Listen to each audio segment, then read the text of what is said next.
afternoon.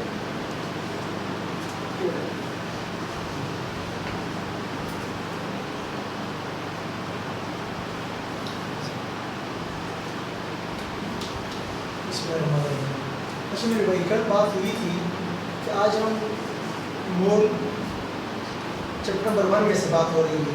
तो chapter 1 में आज हम थ्योरी डिस्कस करेंगे। एटम किसे कहते हैं, मॉलिक्यूल किसे कहते हैं, एलिमेंट किसे कहते हैं, कंपाउंड किसे कहते हैं। कंपाउंड होगा मॉलिक्यूल नहीं होगा, मॉलिक्यूल होगा फिर कंपाउंड नहीं होगा। ठीक है जी, इन बातों को आज डिस्कस करते हैं।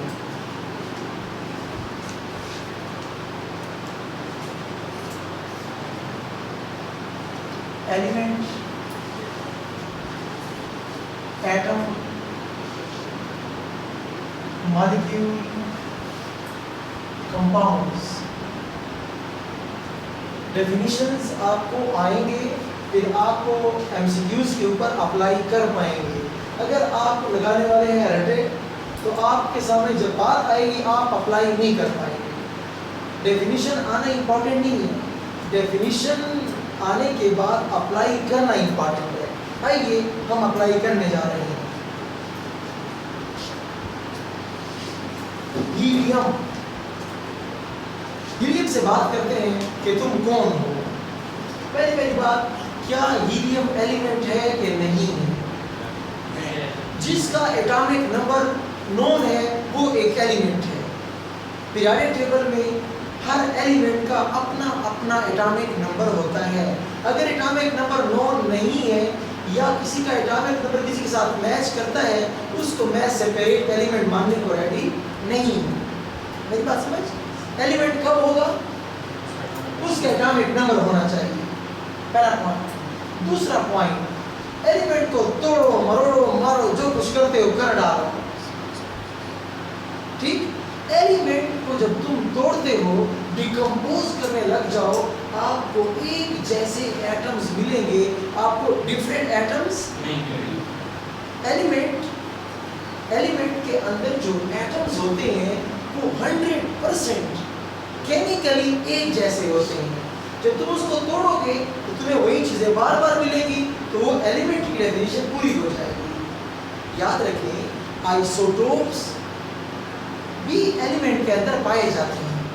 आइसोटोप्स जो एटम्स होते हैं वो फिजिकली डिफरेंट होते हैं, केमिकली डिफरेंट नहीं होते।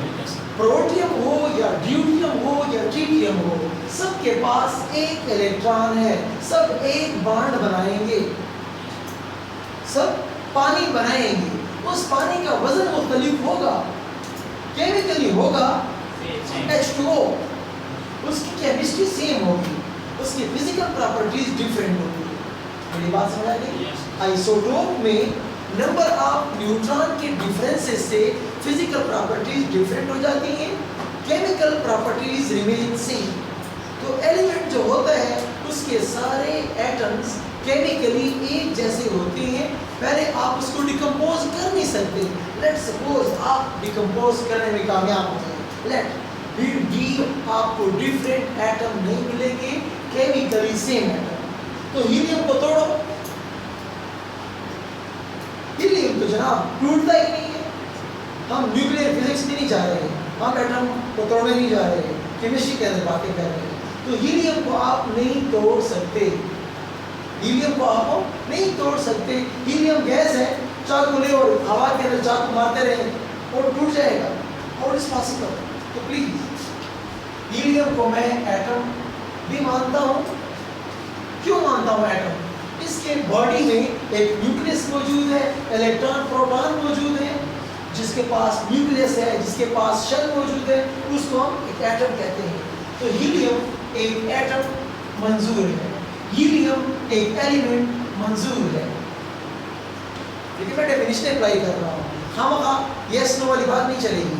नेक्स्ट, हीलियम क्या मॉलिक्यूल है कि नहीं? एक थर्ड क्लास डेफिनेशन तुम्हारे दिमागों में मौजूद है, उसको डिलीट कर दें। टू और more atom combine to give molecule, ये बात गलत है। Definition is molecule is stable. पहली शर्त, मॉलिक्यूल को स्टेबल होना चाहिए।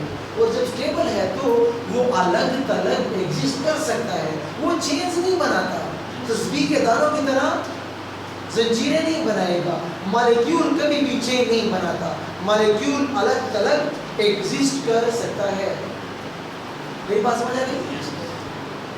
समंदर चलते हैं जनाब, समंदर के पानी को देखते हैं, H2O H2O H2O hydrogen bond के साथ, लेकिन इस पानी को जब गर्म करोगे तो फिर क्या होगा? H2O का सिंगल मॉलिक्यूल भाग जाता है। इट मींस अलग मॉलिक्यूल कैन एग्जिस्ट, अलग मॉलिक्यूल उसका अलग पार्टिकल एग्जिस्ट कर रहा है। हमारा फतवा H2O इज ए मॉलिक्यूल। मेरे बॉडी से पसीना निकलेगा in the form of molecule.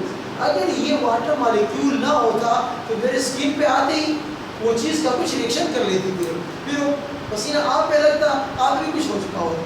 तो स्टेबल है मॉलिक्यूल, वो स्टेबल होना चाहिए। मॉलिक्यूल अलग थलग एग्जिस्ट करता है, मॉलिक्यूल चेंज नहीं बनाता। हीलियम से बात करें, पूरा सूरज हीलियम से भरा हुआ है, ओके? हीलियम ठीक ठाक स्टेबल है, आप इसको इनर्ट गैस के अंदर भी कंसीडर करते हो, ओके? तो हीलियम मॉलिक्यूल भी मंजूर हो गया है। क्या हीलियम कंपाउंड है कि नहीं? कंपाउंड की डेफिनेशन ले आओ। What is definition? एक चीज को तोड़ो, अगर डिफरेंट एटम तुम्हारे पास आ गए हैं, फतवा कंपाउंड है। डिफरेंट एक चीज को तोड़ो, तुम्हें एटम्स मिल गए हैं, more than one type of atoms मिल गए हैं, इसका मतलब उसकी बॉडी में डिफरेंट किस्म के एटम्स थे।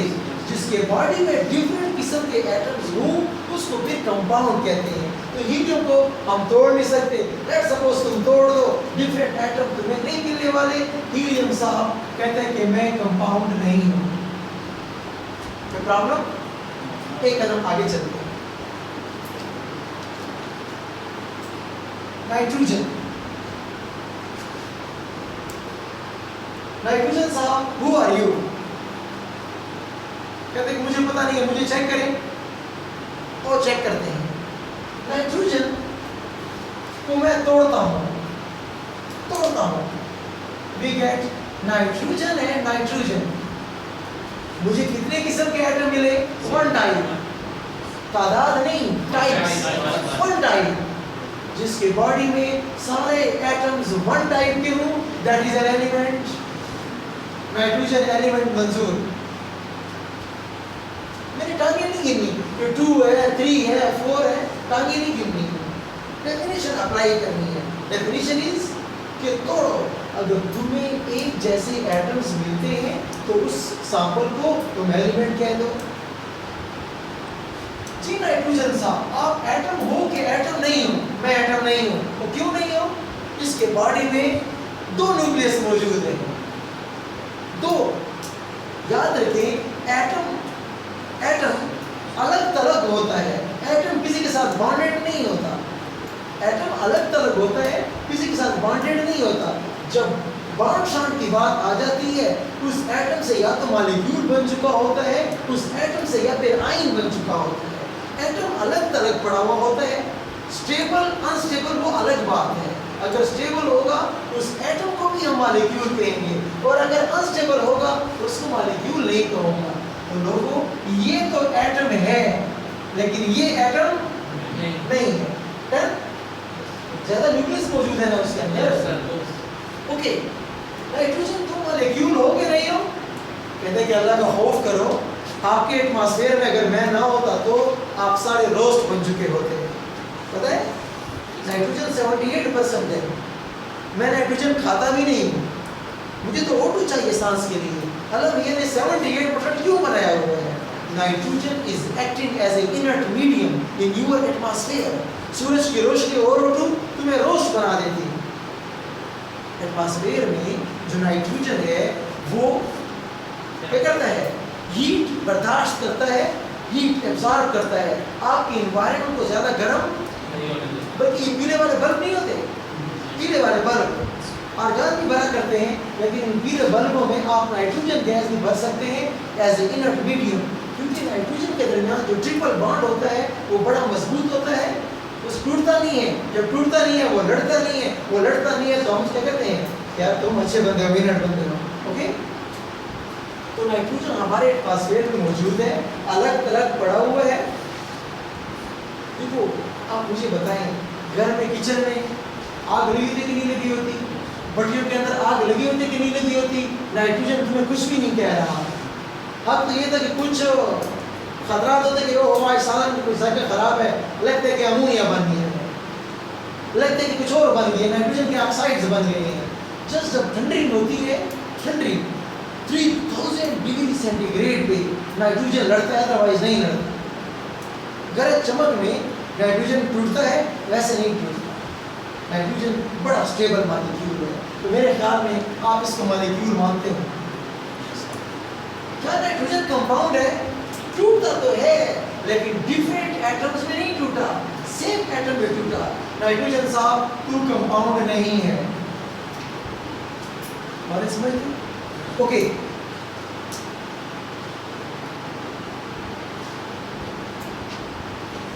H2O तू क्या भला है? क्या एलिमेंट है? एलिमेंट में डिफरेंट एटम नहीं हो सकते। H2O एलिमेंट नामंजूर। फिर क्या चीज है? कंपाउंड है। तोड़ो, जब इसको तुम तोड़ते हो हाइड्रोजन एंड ऑक्सीजन बनते हैं। We can decompose it। जो चीज तुम तोड़ सको, डिकम्पोज कर सको into different type of atoms, उसको फिर हम कंपाउंड कहते हैं। ये कंपाउंड है। कंपाउंड और मिक्सचर में क्या फर्क है? मिक्सचर में भी डिफरेंट चीजें होती हैं, कंपाउंड के अंदर भी डिफरेंट चीजें होती हैं, लेकिन कंपाउंड में डिफरेंट चीजें बॉन्डेड होती हैं और मिक्सचर में अनबॉन्डेड होती हैं। नमक मिसाला मिक्स कर दो, नमक का जायका भी आएगा, मिसाले का जायका भी आएगा। H2O में न हाइड्रोजन का जायका है न ऑक्सीजन का जायका है। ये तो तुम्हें बताने के लिए हमने H और O लिखा हुआ होता है। H2O खुद एक चीज है, उसकी कोई भी बात ना ऑक्सीजन से मैच करती है ना हाइड्रोजन से मैच करती है। Got it? H2O is a compound. H2O तुम मॉलिक्यूल हो के नहीं हो? मॉलिक्यूल है जनाब। नहीं होता तो हवाओं के अंदर हमारे पसीने में ना उड़ते। तो जनाब H2O स्टेबल है, can exist.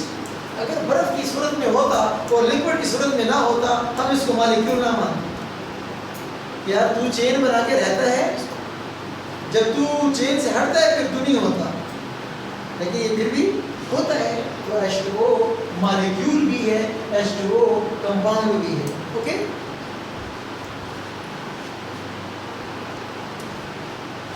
SiO2 known as quartz, known as silica, tridymite, also known as रेत का फार्मूला है। ओके, तोड़ो इसको। तोड़ सकते हो? जी हाँ, तोड़ सकते हैं। ठीक है जी, जब इसको तुम तोड़ोगे सिलिकॉन बन जाएगा और ऑक्सीजन। मुश्किल से टूटेगा, आसानी से वो अलग मसला है। टूटता है, जिसमें डिफरेंट चीजें हों तो उसको हम कंपाउंड कहते हैं। SiO2 compound. जब कंपाउंड है तो एटम कैसे होगा? जब कंपाउंड है तो एलिमेंट कैसे होगा? न एटम है न एलिमेंट। अब फोन करोगे तुम मॉलिक्यूल हो कि नहीं हो? मॉलिक्यूल हो कि नहीं हो? Let's see. Chapter number 1, second है group 4 elements. Silicon is bonded with 4 oxygen. Why? Silicon चौथे ग्रुप का बनता है, 4 बॉन्ड बनाता है। डन। फिर oxygen is at the moment unstable. छठे ग्रुप का बनता है, 2 बॉन्ड चाहिए उसके। चलो सिलिकॉन से बॉन्ड बना लो। सिलिकॉन रो रहे कि नहीं नहीं नहीं नहीं, मेरे 4 बॉन्ड पूरे करो। अच्छा चलो 4 बॉन्ड तुम्हारे पूरे कर दो। ऑक्सीजन रो रहा है तो मेरा बॉन्ड किधर है? छुट्टी नहीं है, चेन बना रहा है। तो चेन बनाए ना मंजूर, SiO2 तो मॉलिक्यूल नहीं हो। कॉमन सेंस की बात। मैं मॉलिक्यूल नहीं हूं तो क्या ये मॉलिक्यूलर फार्मूला है भी? ये चीज मॉलिक्यूल ही नहीं है, उसके फार्मूले को तुम मॉलिक्यूलर फार्मूला कहते हो। कितना जुल्म है। दुकानदार नहीं है, उसके पास दुकान नहीं है, उसको दुकानदार कहते हो, सुनो नहीं। Please, SiO2 is not a molecule because ये चेन्स बनाता है। तो प्लीज याद रखें, वो सारे कंपाउंड्स जो आपके पास क्या है, जॉइंट स्ट्रक्चरल कंपाउंड्स हैं, जो आपके पास क्या है, जो आपके पास पॉलीमेरिक नेचर के होते हैं, ये कभी भी क्या होते हैं, these are never molecules, these are known as non-molecular compounds. And do remember, non-molecular compounds are always shown by formula units, always shown by formula unit. Similarly, sodium chloride chapter 6 solids, जैसे NaCl मैं लिखता हूँ ऐसे होता नहीं है, जैसे मैंने सैंड का फार्मूला लिखा है वैसे सैंड होती नहीं है। मेरी बात गौर से सुने, जो चीज जैसे तुम लिखते हो वैसे होती ना हो वो मॉलिक्यूल नहीं होता, जैसे तुम लिखते हो वैसे होता। सबूत, silicon is bonded with 1, 2, 3, 4 oxygen. Silicon ने 4 ऑक्सीजन के साथ बॉन्ड बनाए हैं। ओके, अब ऑक्सीजन ने कितने बॉन्ड बनाए हैं? 2 सिलिकॉन से। 2 1s are 2, 2 2s are 4। हम इसलिए शॉर्टकट SiO2 लिखते हैं, SiO2 होता। यानी अगर आपका ये ख्याल है कि एक सिलिकॉन और 2 ऑक्सीजन CO2 की तरह उड़ रहे हैं तो आप बड़े होशियार हैं, ऐसा कुछ नहीं होता। ठीक है, CO2 is molecule, SiO2 is not a molecule because CO2 अलग अलग एग्जिस्ट करता है, कोई चेन नहीं बनाता, और ये चेन बनाता है, लंबी चेन बनाता है। जो चेन की सूरत में हो वो मॉलिक्यूल नामंजूर।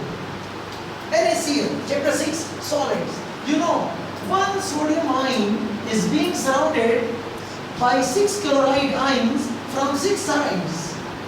Okay, and again one chloride is surrounded by 6 sodium ions. Again one sodium ion is surrounded by 6 chloride ions. केवड़ा में नमक के पहाड़ फिर घूमते रहो जनाब, छुट्टी। लेकिन मरवत में रेत के टीले थे ना, अब हम पहाड़ों पर पहुंच गए हैं, छुट्टी नहीं होती। क्यों नहीं है? लॉन्ग चेन है, लॉन्ग चेन है। NaCl तुम कभी भी मॉलिक्यूल नहीं हो सकते, तुमने लंबी चेन बनाई हुई है। तो लोगों काम की बात सुनो, फतवा बना रहे हैं, जनरलाइज कर रहे हैं। पहली बात, जिसकी भी लंबी लंबी चेन हो वो मॉलिक्यूल नामंजूर। डन। दूसरा पॉइंट, आयनिक कंपाउंड तो क्या मतलब मॉलिक्यूल हो ही नहीं सकते। क्या मतलब की बात करेंगे नहीं है, क्या मतलब? ठीक है, आयनिक कंपाउंड मुझे बताओ, ये मेरा सोडियम आयन, लेट्स सपोज ये सोडियम आयन है, इधर से भी क्लोराइड प्लस माइनस अट्रैक्शन। अब कूलम को बुलाएं, कूलम तुम्हें मना कर सकता है कि अगर यहाँ से कोई क्लोराइड आए तो अट्रैक्शन नहीं करेगा। हर जानिब से क्लोराइड सोडियम आयन को अट्रैक्ट करता है, हर जानिब से चेन बनती है जनाब। Ionic bond is non directional in nature. Okay, तो प्लीज आयनिक कंपाउंड कभी मॉलिक्यूल नहीं हो सकता। फतवा नंबर 1। दूसरा फतवा, मैंने ये नहीं कहा कि कोवेलेंट कंपाउंड मॉलिक्यूल होते हैं। मैं तुम्हारे दिमाग को एक इंजेक्शन लगाना चाहता हूँ। आपके दिमाग में अब ये बात नहीं बैठनी चाहिए कि सर ने कहा कि आयनिक कंपाउंड मॉलिक्यूल नहीं होते और कोवेलेंट वाले होते हैं। नहीं नहीं, silicon dioxide is a covalent compound but still it is not a molecule. जितने तुम्हारे पास पॉलीमर्स हैं, polymers, polythene, polystyrene, polyvinyl acetate, PVC, ये सारे के सारे पॉलीमर लंबे चेन्स में होते हैं, अलग इनका मॉलिक्यूल एग्जिस्ट नहीं करता। तो लोगों, पॉलीमर तो सारे के सारे कोवेलेंट होते हैं, तो पॉलीमेरिक कंपाउंड मॉलिक्यूल नामंजूर। ठीक है, इनको शो करने के लिए फार्मूला यूनिट और मॉलिक्यूलर कंपाउंड्स के लिए मॉलिक्यूलर फार्मूला यूज करते हैं। मेरे ख्याल में बातें क्लियर हो गई। एक कदम आगे जाते हैं। मेरे भाई, आप लोगों ने मैथ्स का नाम सुना हुआ है। कभी आप कहते हैं कि एटॉमिक मैथ्स, कभी हम कहते हैं कि मॉलिक्यूलर मैथ्स, कभी हम कहते हैं कि फार्मूला मास, कभी हम कहते हैं molar mass, atomic mass, molecular mass, molar mass. पहली बात मेरी सुनिए प्लीज, काम की बात। एक एटम के अंदर प्रोटॉन और न्यूट्रॉन की तादाद को हम मास नंबर कहते हैं, हम एटॉमिक मास कहते हैं। प्रोटॉन कितने हैं, न्यूट्रॉन कितने हैं, जमा कर दीजिए, इस मजमूए का नाम मास नंबर है। लेकिन अब अगर मैं कहूँ कि चूंटी के नाखून होते हैं कि नहीं होते, चूंटी के नाखून, आप पहले सब टांग को देखी होती है, अब टांग के बाद में कि टांग के ऊपर कुछ होता है कि नहीं होता, बस नहीं देखा होगा, देखे अच्छा अगर देखे तो बड़ा भारी बंदा है। बिल्कुल सुनिए, जो चीज़ छोटी होती है उसकी स्टडी इतनी मुश्किल होती है, तो याद रखें एटम नजर नहीं आता तो उसके प्रोटॉन न्यूट्रॉन कौन गिने, मुमकिन ना मुमकिन सूरत हाल है। तो ये है एब्सोल्यूट, बिल्कुल एटम का ज़ाती मास। एक होता है एब्सोल्यूट, एक होता है रिलेटिव। Absolute, relative. ये बंदा कितना लाइक है, नो वन कैन जज। इसके अंदर काबिलियत मौजूद है, कोई दुनिया की ताकत इसकी ओरिजिनल काबिलियत मालूम नहीं कर सकती। अब मैं मालूम करने जा रहा हूँ, मैं इसे कहता हूँ 2 + 2, ये कहते हैं कि 3। वो कहेगा यस सर, वो कैसे है ये तो सच में निकल रहा है, सच में। ठीक है, बड़ी मेहरबानी आपकी। तो 2 + 2 ये कहते हैं 3। अब मेरी बात सुने, ये बंदा इस क्वेश्चन के लिहाज से नालायक है, मेरे क्वेश्चन के लिहाज से। ईटा में जो टेस्ट आता है, जो क्वेश्चन आया, क्या तुम्हें केमिस्ट्री की सारी बुक आती होगी, जो टेस्ट में क्वेश्चन नहीं है इसमें सिर्फ वो वाले नहीं आ रहे बस। तो ईटा के मुताबिक तुम नालायक हो, हालांकि तुम बड़े लायक बंदे हो। इसको बोलते हैं रिलेटिव मेजरमेंट। रिलेटिव, इस क्वेश्चन के लिहाज से मैं तुम्हारी स्टडी करना चाह रहा हूँ। मेरी बात समझ आएगी? इस वक्त टाइम कितना है, तुम घड़ी देखते हो, घड़ी के लिहाज से बता रहे हो, तुम्हारा स्टैंडर्ड सेकंड है, उससे बता रहे हो ये रिलेटिव मेजरमेंट है। मैं पूछता हूँ यहाँ से वहाँ तक फासला कितना है, तुम राड यूज़ किए बगैर तुम ठीक रिजल्ट बताओ, ये एब्सोल्यूट मेजरमेंट है। तुम राड यूज़ करते हो, ये रिलेटिव मेजरमेंट है। तो मेरे भाई ये एब्सोल्यूट मास है, एब्सोल्यूट। प्रोटॉन न्यूट्रॉन जमा कर दो, कम ज़्यादा वो इसकी अपनी किस्मत।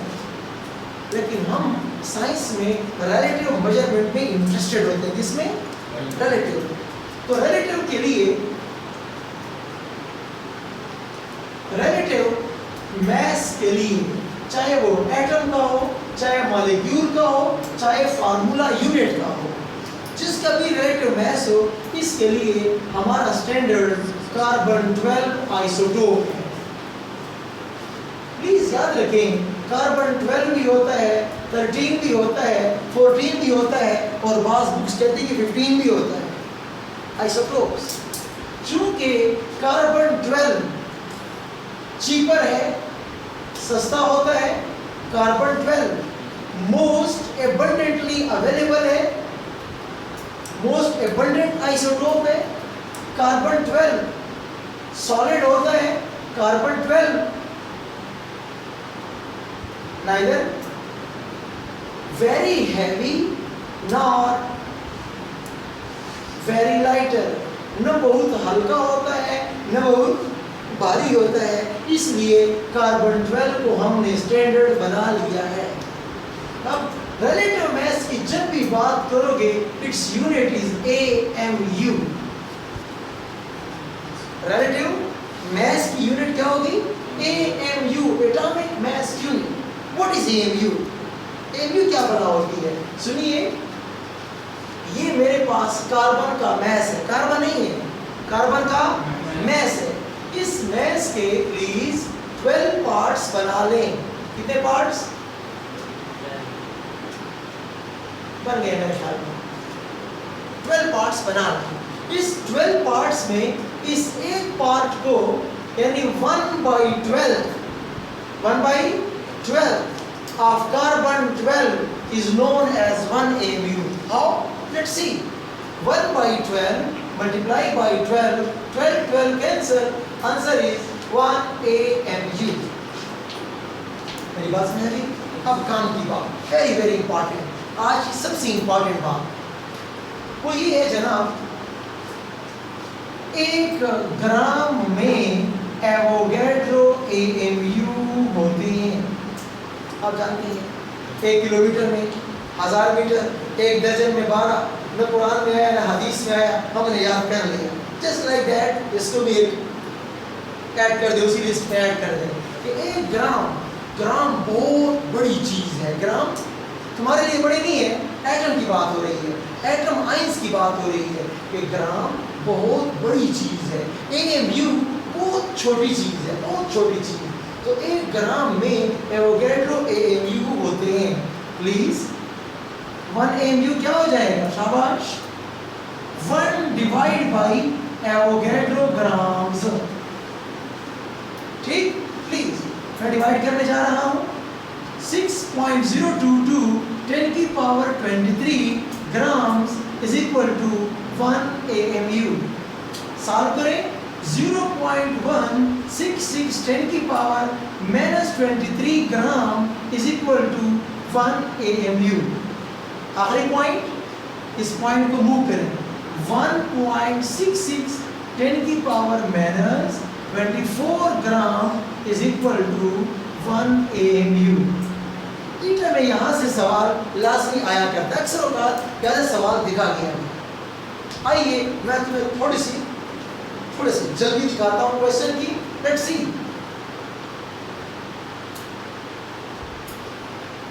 The mass in grams of 2 atoms of carbon is dash। जाग जाएं, आपका आंसर गलत होने वाला है। Option A 24 AMU, option B 24 gram, option C 24 divide by 1.66 10 की power -24, option D none of these. मुझे जवाब कौन देगा? शाबाश।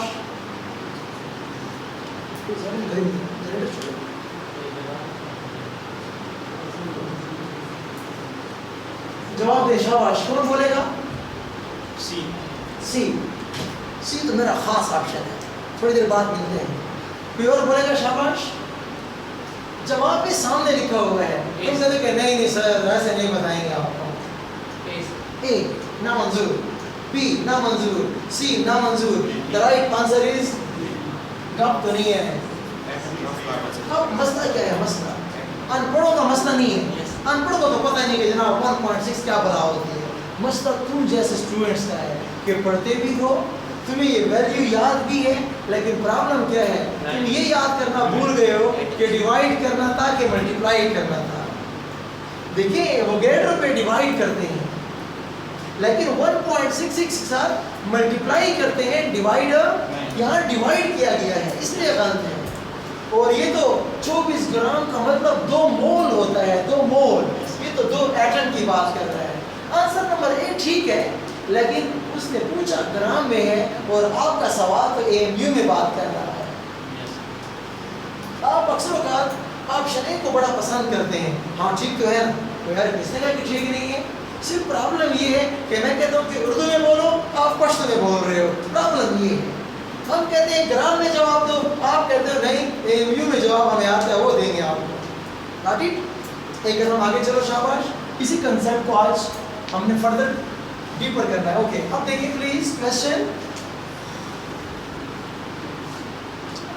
How many atoms of natrium are there if you have 92 AMU of it। हालात बड़े खराब। पहले तुम्हें ये पता नहीं कि ये नेट्रियम क्या बला होती है। ये सोडियम का लैटिन नेम है। Natrium is the Latin name of sodium. Okay, तो चलो ये तो मैंने बता दिया है। Na, इसीलिए सोडियम को Na से शो करते हैं। Okay please.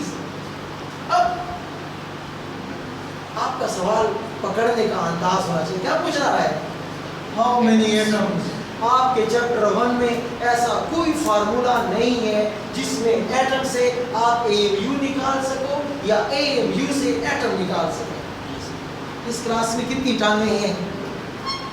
फार्मूला है कोई फार्मूला नहीं है। स्टूडेंट काउंट कर लो, मल्टीप्लाई बाई 2 कर लो। फार्मूला कहीं किसी मैथ की बुक में नहीं लिखा हुआ। तो मेरे भाई कभी ऐसे होता है कि इंफॉर्मेशन जो आपके माइंड में स्टोर्ड है डायरेक्ट यूज करनी होती है। फार्मूले के पीछे ना घूमो कि ये एटम पूछ रहा है और AMU गिवन है, ये कैसे होगा। अब देखो ये क्वेश्चन कितना आसान है। इंतहाई आसान है। ये देखो सोडियम का अगर एक एटम होता तो इसका मास 23 AMU होता। अगर 2 एटम्स होते तो 46 AMU होता। अगर 4 एटम होते तो 92 AMU होते। कितना आसान हो गया है। एक बर्तन इंतहाई गर्म है तो पकड़ने का तरीका ढूंढोगे। अगर डायरेक्ट तो फिर तो मेरे ख्याल में हाथ जलेंगे। फ्राइंग पैन पकड़ने का अपना हैंडल होता है, तो क्वेश्चन को पकड़ने का अपना हैंडल है। Okay let's see. शाबाश। How many grams are there if you have 2 molecules of water? तुम्हारे पास वाटर के 2 मॉलिक्यूल हैं। क्या है? 2 मॉलिक्यूल हैं। प्लीज अगर H2O का एक मॉलिक्यूल होता है तो उसका मॉलिक्यूलर मास 18 ग्राम नहीं होता, 18 AMU होता है। मोलर मास इज 18 ग्राम। ग्राम बहुत बड़ी चीज है। हम कल पढ़ेंगे कि ग्राम कितनी बड़ी चीज है। ओके 1 मॉलिक्यूल का मास कितना होता है? 18। तो अगर 2 मॉलिक्यूल है तो फिर 36 AMU। बट वो क्वेश्चन वाला कहते हैं नहीं इसमें जवाब दो। ये देखो ऐसे करो, मुझे सुने 36 का 36 लिख दो। क्या लिखा हुआ है? AMU मल्टीप्लाई बाई 1.6 10 की पावर -24। अगर आपको ईटा के ऑप्शंस में ये ऑप्शन नजर ना आए फिर आप ऐसे भी देख सकते हो 36 डिवाइड बाई NA ग्राम। ये भी ठीक है। फिर मेरी बात समझ? ये भी ठीक है। 36 क्रॉस 0.166 10 की पावर -23 ये भी ठीक है। कॉमन सेंस यूज करना होगा। मेरी बात समझ आ गई? प्लीज इसको क्लियर करें। ठीक, एक कदम अब हम आगे चलेंगे। ये मैं सम कर दूं?